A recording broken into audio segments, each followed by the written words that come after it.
Feliz y bendecido día, aprendiendo un curso de milagros. El secreto de la verdadera oración es olvidarte de las cosas que crees necesitar. Pedir algo específico es igual que ver el pecado primero y luego perdonarlo. Del mismo modo, al orar pasas por alto tus necesidades específicas, tal como las ves, y las dejas en manos de Dios. Ahí se convierten en los regalos que le haces, pues le dicen que no antepondrás otros dioses a Él, ni que quieres otro amor que el suyo. Este libro es un comienzo, no un final. Del prefacio que postula, párrafo 9. La percepción es una función del cuerpo y por lo tanto supone una limitación de la conciencia. La percepción ve a través de los ojos del cuerpo y oye a través de sus oídos. Produce las limitadas reacciones que éste tiene. El cuerpo aparenta ser, en gran medida, automotivado e independiente, mas en realidad solo responde a las intenciones de la mente. Si la mente lo utiliza para atacar, sea de la forma que sea, el cuerpo se convierte en la víctima de la enfermedad, la vejez y la decrepitud. Si la mente, en cambio, acepta el propósito del Espíritu Santo, el cuerpo se convierte en un medio eficaz de comunicación con otros, invulnerable mientras se le necesite, que luego sencillamente se descarta cuando deja de ser necesario. De por sí, el cuerpo es neutro, como lo es todo en el mundo de la percepción. Utilizarlo para los objetivos del ego o para los del Espíritu Santo depende enteramente de lo que la mente elija. Introducción. Este es un curso de milagros. Es un curso obligatorio. Solo el momento en que decides tomarlo es voluntario. Tener libre albedrío no quiere decir que tú mismo puedas establecer el plan de estudios. Significa únicamente que puedes elegir lo que quieres aprender en cualquier momento dado. Este curso no pretende enseñar el significado del amor, pues eso está más allá de lo que se puede enseñar. Pretende, no obstante, despejar los obstáculos que impiden experimentar la presencia del amor, el cual es tu herencia natural. Lo opuesto al amor es el miedo, pero aquello que todo lo abarca no puede tener opuestos. Este curso puede, por lo tanto, resumirse muy simplemente de la siguiente manera. Nada real puede ser amenazado. Nada irreal existe. En esto radica la paz de Dios. Capítulo 1. El significado de los milagros. Primero, principios de los milagros. Principio 17. Los milagros trascienden el cuerpo, son cambios súbitos al dominio de lo invisible, más allá del nivel corporal. Por eso es por lo que curan. Capítulo 9. La aceptación de la expiación. Segundo, la respuesta a la oración. Todo aquel que haya tratado alguna vez de usar la oración para pedir algo, ha experimentado lo que aparentemente es un fracaso.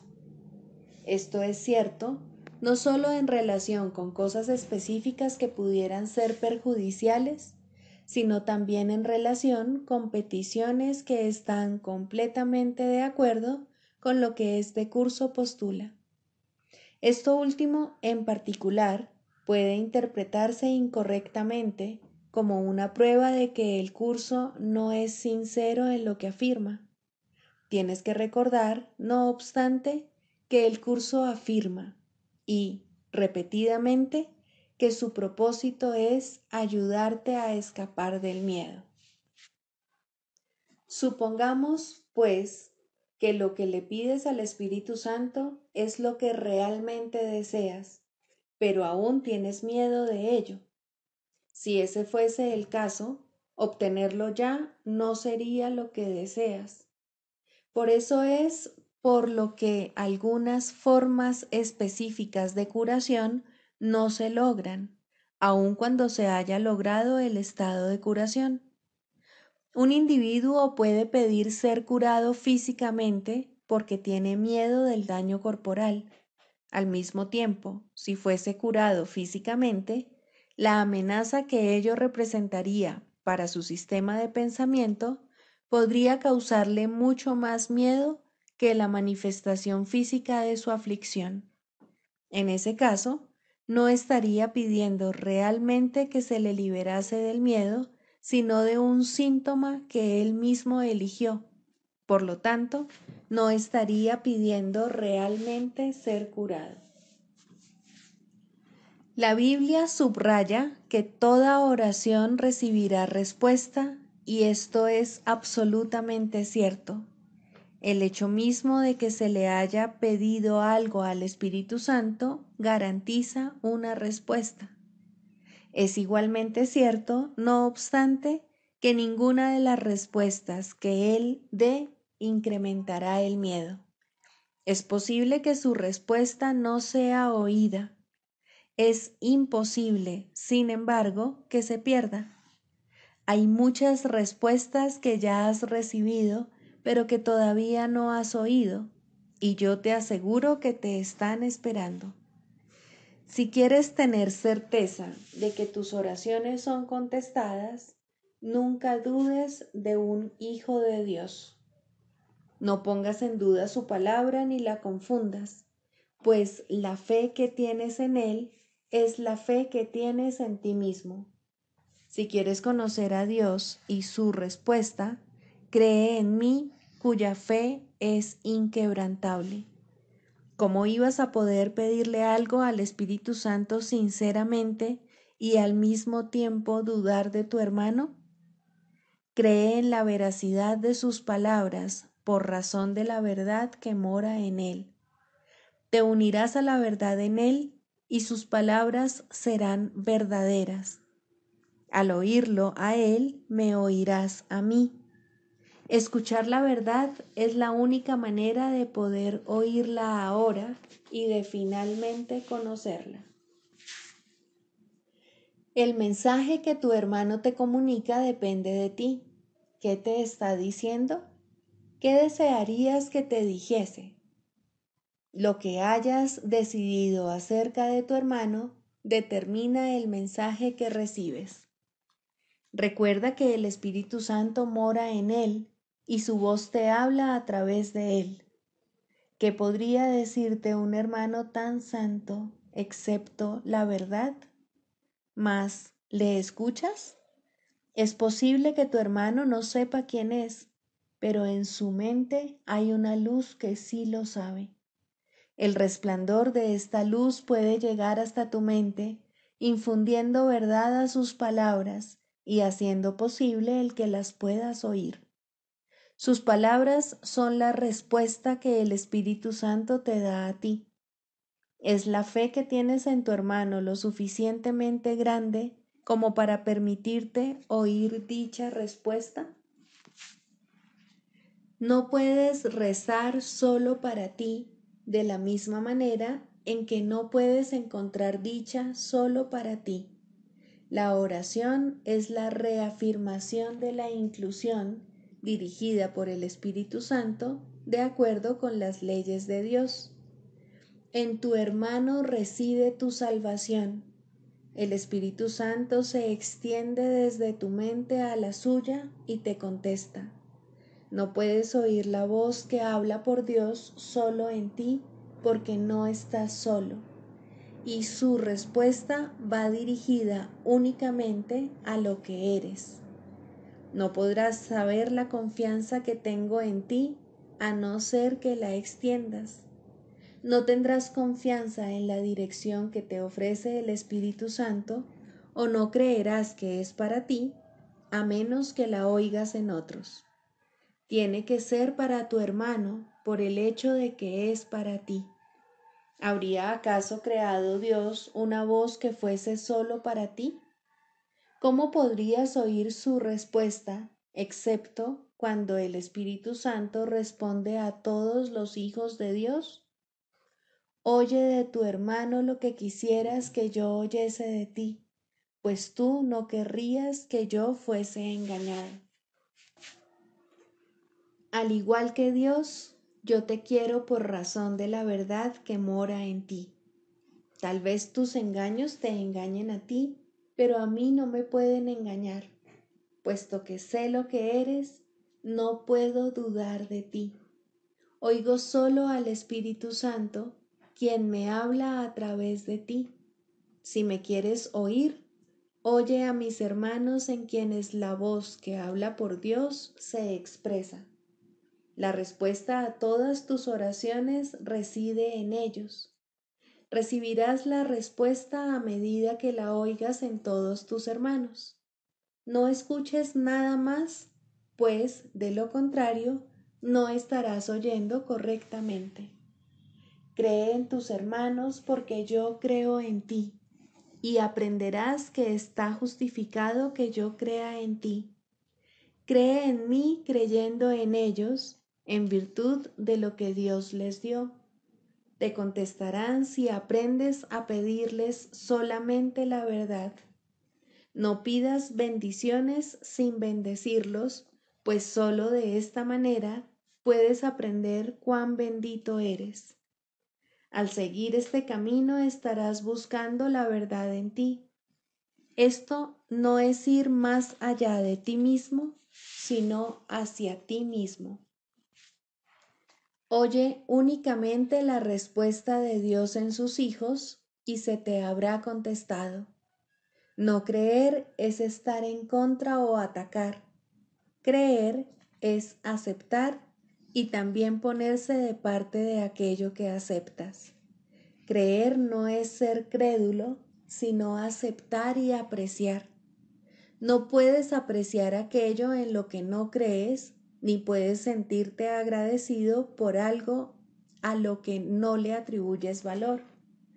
Por juzgar se tiene que pagar un precio, porque juzgar es fijar un precio, y el precio que fijes es el que pagarás.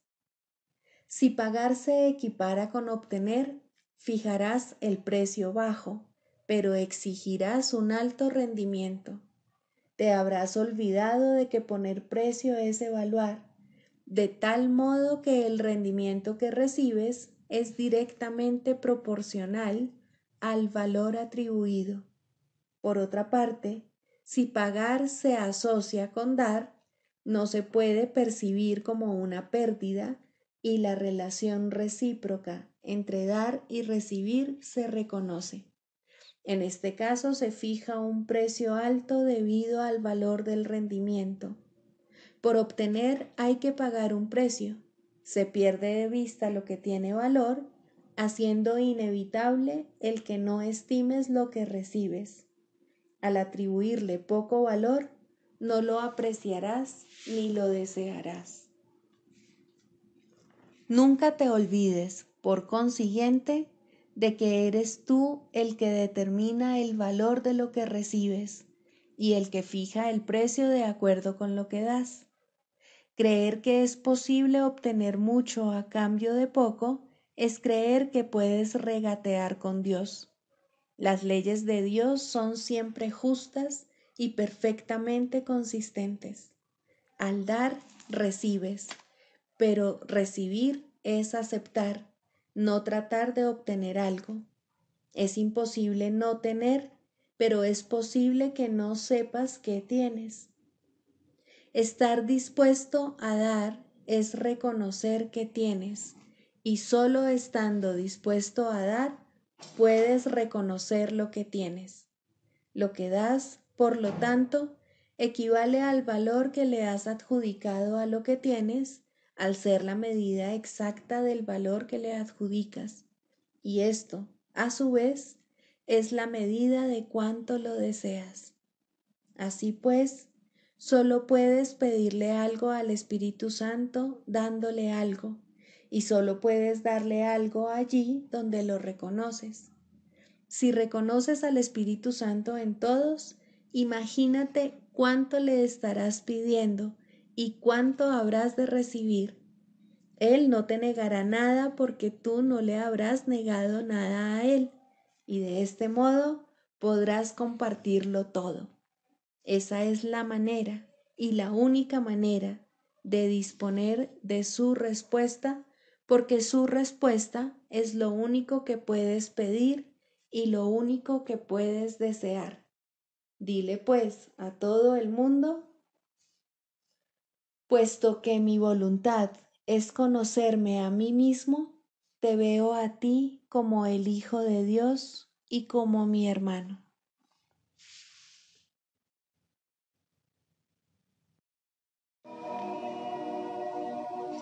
Libro de ejercicios, lección 84. Estas son las ideas para el repaso de hoy. Primera, el amor me creó a semejanza de sí mismo. He sido creado a semejanza de mi Creador. No puedo sufrir, no puedo experimentar pérdidas y no puedo morir. No soy un cuerpo. Hoy quiero reconocer mi realidad. No adoraré ídolos ni exaltaré el concepto que he formado de mí mismo para reemplazar a mi ser. He sido creado a semejanza de mi Creador. El amor me creó a semejanza de sí mismo. Las siguientes variaciones te pueden resultar útiles para las aplicaciones concretas de la idea. No me dejes ver en esto una ilusión de mí mismo. Mientras contemplo esto, quiero recordar a mi Creador. Mi Creador no creó esto como yo lo estoy viendo. Segunda, el amor no abriga resentimientos. Los resentimientos son algo completamente ajeno al amor. Los resentimientos atacan al amor y oscurecen su luz. Si abrigo resentimientos, estoy atacando al amor y por ende atacando mi ser. De este modo, mi ser se vuelve un extraño para mí. Estoy decidido a no atacar a mi ser hoy, de manera que pueda recordar quién soy. Estas variaciones de la idea te resultarán útiles para las aplicaciones concretas. Esto no justifica el que niegue mi ser. No me valdré de esto para atacar al amor. No dejaré que esto me tiente a atacarme a mí mismo.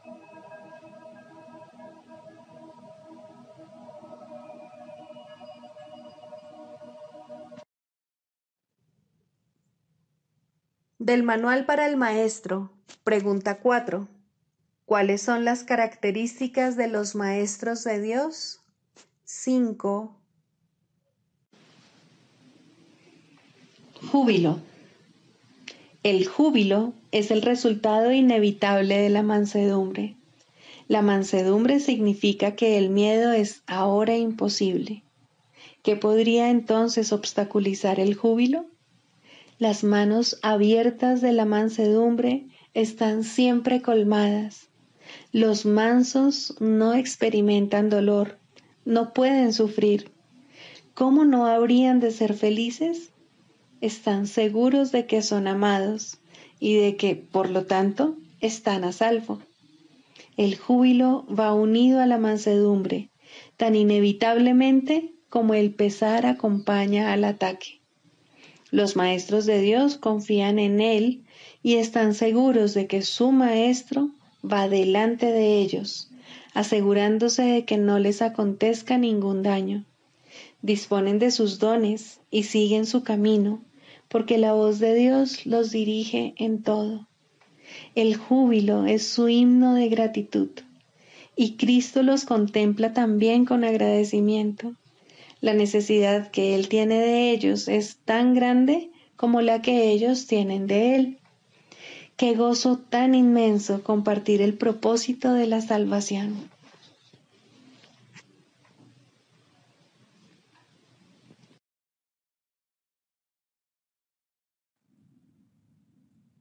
Manual para el maestro. 25. ¿Son deseables los poderes psíquicos? La respuesta a esta pregunta es muy parecida a la anterior. No existen poderes antinaturales, e inventar un poder que no existe es obviamente recurrir a la magia. Es igualmente obvio, sin embargo, que cada individuo tiene un sinnúmero de capacidades de las que no es consciente. A medida que su conciencia se expanda, es posible que desarrolle capacidades que le parezcan muy sorprendentes. No obstante, nada que él pueda hacer puede compararse en lo más mínimo con la gloriosa sorpresa de recordar quién es. Si deja que todo su aprendizaje y todos sus esfuerzos se dirijan hacia esa gran sorpresa final, no querrá que las pequeñas sorpresas que se puedan presentar en el camino lo retrasen. Ciertamente hay muchos poderes psíquicos que están claramente de acuerdo con los postulados de este curso. La comunicación no se limita únicamente a la reducida gama de canales que el mundo reconoce. Si así fuese, no tendría objeto tratar de enseñar la salvación. Sería imposible hacerlo. Los límites que el mundo le impone a la comunicación son los mayores obstáculos para una experiencia directa del Espíritu Santo, quien siempre está aquí y cuya voz está siempre presta a ser oída. Estos límites se establecen por miedo, pues sin ellos, las paredes que circundan todos los lugares separados del mundo se derrumbarían ante el santo sonido de su voz. Aquel que de alguna manera trasciende estos límites está simplemente volviéndose más natural. No está haciendo nada especial y no hay nada mágico en sus logros. Las capacidades aparentemente nuevas que se pueden adquirir en el camino hacia Dios pueden ser muy útiles. Cuando se le entregan al Espíritu Santo y se usan bajo su dirección, se convierten en recursos de enseñanza muy valiosos. Ante esto, la cuestión de cómo surgen es irrelevante. Lo único que hay que tener en cuenta es el uso que se les da. Si se consideran como fines en sí mismas, independientemente de cómo se haga esto, el progreso se demorará. Su valor no reside tampoco en que prueben nada, ni en que sean logros del pasado, conexiones insólitas con lo invisible o favores especiales de Dios. Dios no hace favores especiales, y nadie tiene ningún poder que los demás no posean. La posesión de poderes especiales solo se puede demostrar mediante el uso de trucos mágicos. Nada que sea genuino se puede usar para engañar. El Espíritu Santo es incapaz de engañar y solo puede valerse de capacidades genuinas. Lo que se usa con fines mágicos no le sirve a él, y lo que él usa no se puede emplear para la magia. Existe, sin embargo, una atracción especial por las capacidades poco usuales que las hace curiosamente tentadoras. Estos poderes son los que el Espíritu Santo quiere y necesita, mas el ego ve en estos mismos poderes una oportunidad para vanagloriarse. Cuando los poderes se convierten en debilidades, es ciertamente trágico. Lo que no se le entrega al Espíritu Santo no puede sino entregársele a la debilidad, pues lo que se le niega al amor se le da al miedo, y como consecuencia de ello será temible. Incluso aquellos que han dejado de valorar las cosas materiales del mundo pueden dejarse engañar por los poderes psíquicos. Al dejar de interesarse por los regalos materiales del mundo, el ego se ve seriamente amenazado, mas todavía puede ser lo suficientemente fuerte como para recobrarse valiéndose de esta nueva tentación a fin de recuperar su fuerza mediante el engaño. Muchos en esta situación no se han percatado de las defensas del ego, si bien no es que éstas sean precisamente sutiles. Sin embargo, mientras se tenga el más mínimo deseo de ser engañado, el engaño se producirá fácilmente. Ahora el poder deja de ser una facultad genuina y ya no se puede contar con él. Es casi inevitable que el individuo refuerce las incertidumbres que tiene acerca de su poder, engañándose cada vez más a sí mismo, a no ser que cambie de parecer con respecto a su propósito. Cualquier capacidad que alguien desarrolle tiene el potencial de hacer bien. En esto no hay excepciones, y cuanto más insólito e inesperado sea el poder, mayor será su potencial para ayudar. La salvación tiene necesidad de todas las capacidades, pues lo que el mundo quiere destruir, el Espíritu Santo lo quiere restaurar. Se han usado las facultades psíquicas para invocar al demonio, lo cual no hace otra cosa que reforzar al ego. Mas estas facultades pueden ser también un canal de esperanza y curación si se ponen al servicio del Espíritu Santo. Aquellos que han desarrollado poderes psíquicos no han hecho sino permitir que se erradiquen de sus mentes algunas de las limitaciones que ellos mismos les habían impuesto. Si utilizan esta mayor libertad para aprisionarse aún más, no hacen sino imponerse mayores limitaciones. El Espíritu Santo tiene necesidad de esos dones, y quienes se los ofrecen a Él y solo a Él, caminan con la gratitud de Cristo en sus corazones y con su santa visión siguiéndoles muy de cerca.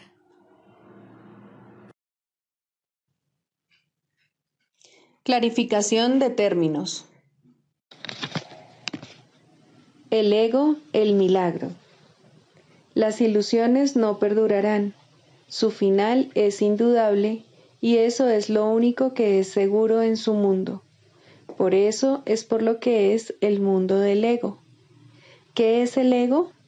El ego no es más que un sueño de lo que en realidad eres, un pensamiento de que estás separado de tu Creador y un deseo de ser lo que Él no creó. El ego es un producto de la locura, no de la realidad. Es tan solo un nombre para lo innombrable, un símbolo de lo imposible, una elección de opciones que no existen. Le damos un nombre solo para que nos ayude a entender que no es más que un pensamiento ancestral según el cual aquello que se ha inventado es inmortal. Mas, ¿qué podría proceder de ello excepto un sueño que, al igual que todos los demás sueños, tan solo puede terminar en la muerte? ¿Qué es el ego? El ego no es nada, pero se manifiesta de tal forma que parece ser algo. En un mundo de formas no se puede negar al ego, pues solo él parece real. Mas, ¿podría el Hijo de Dios, tal como su Padre lo creó, morar en una forma o en un mundo de formas? Si alguien te pide que definas al ego y expliques cómo se originó, es porque cree que el ego es real e intenta, por definición, asegurarse de que su naturaleza ilusiva quede oculta tras las palabras que parecen otorgarle realidad. Ninguna definición que se haya hecho de una mentira puede hacer que ésta sea verdad, ni tampoco puede haber una verdad que las mentiras puedan realmente ocultar. La irrealidad del ego no se niega con palabras, ni su significado se vuelve claro por el hecho de que su naturaleza parezca tener una forma. ¿Quién puede definir lo indefinible? Sin embargo, incluso para esto hay una respuesta. No podemos formular realmente una definición de lo que es el ego, pero sí podemos decir lo que no es. Y esto lo podemos ver con perfecta claridad. Basándonos en eso, podemos deducir lo que es. Observa su opuesto y verás la única respuesta que tiene sentido. A lo opuesto al ego, desde cualquier punto de vista, origen, efectos y consecuencias, le llamamos milagro. En él encontramos todo lo que no tiene que ver con el ego en este mundo. El milagro es lo opuesto al ego, y solo en él podemos observar lo que era el ego, pues en él vemos lo que éste aparentemente hacía, y la causa y sus efectos no pueden sino seguir siendo una misma cosa. Donde antes había obscuridad, ahora veremos luz. ¿Qué es el ego? Lo que antes era la obscuridad. ¿Dónde está el ego? Donde antes estaba la oscuridad. ¿Qué es ahora y dónde puede encontrársele? No es nada y no se le puede encontrar en ninguna parte. Ahora la luz ha llegado y su opuesto se ha ido sin dejar ni rastro. Donde antes había maldad, ahora hay santidad. ¿Qué es el ego? Lo que antes era maldad. ¿Dónde está el ego? En una pesadilla que solo parecía ser real mientras la estabas soñando. Donde antes había crucifixión, ahora está el Hijo de Dios. ¿Qué es el ego? ¿Quién tiene necesidad de preguntar? ¿Dónde está el ego? ¿Quién necesita ir en busca de ilusiones ahora que los sueños han desaparecido? ¿Qué es un milagro? Un milagro es un sueño también, pero si observas todos los aspectos de ese sueño, jamás volverás a dudar. Observa el bondadoso mundo que se extiende ante ti mientras caminas envuelto en mansedumbre. Observa a los ayudantes que encuentras a lo largo del camino que recorres, felices ante la certeza del cielo y la garantía de paz. Y observa también, por un instante, lo que por fin dejaste atrás y finalmente pasaste de largo. Esto es lo que era el ego, el odio cruel, la necesidad de venganza y los gritos de dolor, el miedo a la muerte y el deseo de matar, la ilusión de no tener hermanos y el yo que parecía estar solo en el universo. El milagro corrige este terrible error con respecto a ti mismo, con la misma dulzura con la que una madre amorosa adormece con su canto a su criatura. ¿No preferirías escuchar un canto así? ¿No contestaría ese canto todo lo que pensabas preguntar, haciendo incluso que la pregunta dejase de tener sentido? Tus preguntas no tienen respuesta, ya que han sido planteadas para acallar la voz de Dios, la cual nos hace a todos una sola pregunta. ¿Estás listo ya para ayudarme a salvar el mundo? Pregunta esto en vez de preguntar qué es el ego, y verás un súbito resplandor envolver al mundo que el ego fabricó. Ahora no se le niega a nadie ningún milagro. El mundo se ha salvado de todo lo que tú pensabas que era, y lo que es ha sido siempre absolutamente puro y jamás ha sido condenado. El milagro perdona, el ego condena. No se necesita ninguna otra definición para ninguno de ellos excepto esta. Mas, ¿qué definición podría ser más cierta o estar más a tono con lo que es la salvación? Con esto, el problema y la respuesta se llevan una al lado del otro, y al estar finalmente juntos, la elección es obvia. ¿Quién elegiría el infierno de reconocer que eso es lo que está eligiendo? ¿Y quién no seguiría adelante un poco más cuando le ha sido dado comprender que el camino es corto y que el cielo es su meta? Sexto, ¿cómo se define la sanación? El proceso de la psicoterapia, pues, se puede definir simplemente como perdón, pues no hay sanación que pueda ser otra cosa. Los que no perdonan están enfermos, pues creen que ellos no han sido perdonados. El asirse a la culpa, el abrazarla estrechamente y cuidarla, el protegerla con amor y el mantener en alerta su defensa, todo esto no es otra cosa que una implacable negativa a perdonar. Dios no puede entrar aquí, repiten los enfermos una y otra vez mientras lamentan su pérdida y, sin embargo, se regocijan en ella. La sanación ocurre a medida que un paciente comienza a escuchar el canto fúnebre que entona y a cuestionar su validez. Hasta que no lo escuche, no puede entender que es él quien se lo canta a sí mismo. Escucharlo es el primer paso en la recuperación. Cuestionarlo tiene que convertirse entonces en su elección. Hay una tendencia, y muy fuerte, a escuchar este canto de muerte solo un instante para luego descartarlo sin haberlo corregido. Estas conciencias fugaces representan las muchas oportunidades que se nos dan literalmente para cambiar de melodía. En vez de esta, puede escucharse el sonido de la sanación, pero primero debe surgir voluntad de cuestionar la verdad del canto de la condenación.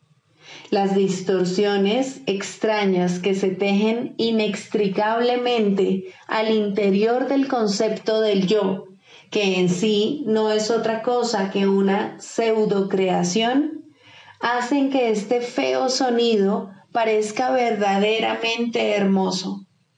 El ritmo del universo, el canto del ángel heraldo, todo esto y más se oye en lugar de esos ruidosos chillidos discordantes. El oído traduce, no oye. El ojo reproduce, no ve. Su tarea es hacer agradable aquello que se invoca, no importa cuán desagradable pueda ser. Responden a las decisiones de la mente al reproducir sus deseos y traducidos en formas aceptables y placenteras. Algunas veces el pensamiento detrás de la forma se asoma, aunque solo muy brevemente, y la mente se asusta y comienza a dudar de su cordura, pero no permitirá a sus esclavos cambiar las formas que contemplan, los sonidos que oyen. Estos son sus remedios, sus salvaguardias contra la locura. Estos testimonios que traen los sentidos tienen un solo propósito: justificar el ataque y de esta manera conservar la falta de perdón sin reconocerla como lo que es. Cuando se la ve sin disfraz, resulta intolerable. Sin protección no podría soportarse. Aquí se atesoran todas las enfermedades pero sin reconocer que es así. Pues cuando no se reconoce una falta de perdón, la forma que toma parece ser algo distinto, y ahora es ese algo distinto lo que parece aterrorizar, pero no es el algo distinto lo que se puede sanar. No está enfermo y no necesita remedio. Concentrar tus esfuerzos sanadores aquí no es más que futilidad. ¿Quién puede sanar lo que no está enfermo y aliviado? La enfermedad toma muchas formas y lo mismo hace la falta de perdón. Las formas de una solo reproducen las formas de la otra, pues son la misma ilusión.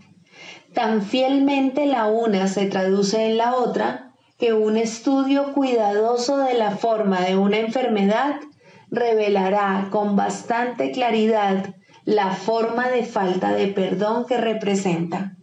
Sin embargo, ver esto no efectuará una sanación. Eso se logra mediante un solo reconocimiento, que solo el perdón sana una falta de perdón, y solo una falta de perdón puede ser el origen de cualquier clase de enfermedad. Esta comprensión es la meta final de la psicoterapia. ¿Cómo se alcanza?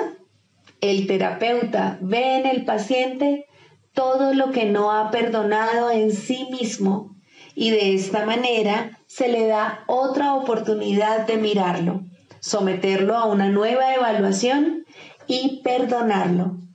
Cuando esto ocurre, ve cómo desaparecen sus pecados en un pasado que ya no está aquí. Hasta que lo haga, tiene que pensar que el mal lo asedia aquí y ahora. El paciente es la pantalla para la proyección de sus pecados, lo cual hace posible que se deshaga de ellos. Pero si llega a retener una mancha de pecado en lo que mira, su liberación es parcial y no será segura. Nadie se cura solo. Este es el alegre canto que la salvación entona a todo el que oye su voz. Esta afirmación no puede ser recordada con demasiada frecuencia por todos los que se vean a sí mismos como terapeutas. Sus pacientes solo se pueden ver como portadores de perdón, pues son ellos quienes vienen a demostrar su impecabilidad ante ojos que aún creen que el pecado se encuentra ahí para que lo vean. Pero la prueba de la impecabilidad, vista en el paciente y aceptada en el terapeuta, le ofrece a la mente de ambos un pacto en el cual se encuentran y unen y son uno. El canto de la oración. 3. La curación. Introducción. La oración tiene ayudantes y testigos que hacen más llevadero y seguro el empinado ascenso, aliviando el dolor causado por el miedo y ofreciendo consuelo y promesas de esperanza. Testigo del perdón y ayudante en la oración, dadora de la certeza de que finalmente alcanzarás la meta, eso es la curación. Su importancia no debe enfatizarse demasiado, pues la curación es una señal o símbolo de la fuerza del perdón y tan solo un efecto o sombra de un cambio de parecer con respecto a la meta de la oración.